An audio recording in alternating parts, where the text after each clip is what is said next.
nagpas ako. Sorry. Uy! Sticker, sir! Sticker! Wait lang. Oh! Hindi nga pahuhuli ang Model 1 SR na electric sports naked bike na ito dahil may reverse mode o atras ito in just one click. Reverse. Oh, bro. Ayos. Nakakatawa naman yung reverse. Tulog nito, sir. Di ba wala siyang tambucho? Paano yun? Wala po siyang tunog. Kawasaki! Oo, Kawasaki. Di ba? Tawa. Galing. Kaya naman nakakapanibago din para kanila Reed Motovlog at Alfred Watermax ang ilang kaibahan ng electric big bike na ito compared sa mga fueled motorcycles. Eto, para ma-satisfy ka sa motor, ilagay mo siya sa sports. Mas maganda yung hatak niya. Ate mo. Ganda oh.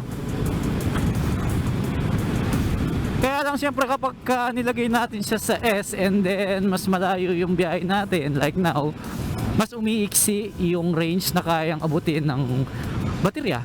With standard 3 to 4 hours charging time at may 150 to 200 kilometer range na kayang takbuhin.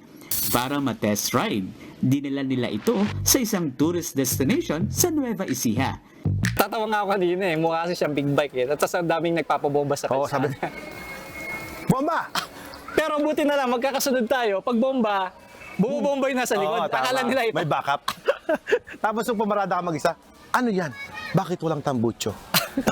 Tapos walang kadena. So sa motor na ito, maraming natanggal at marami rin pong nadagdag.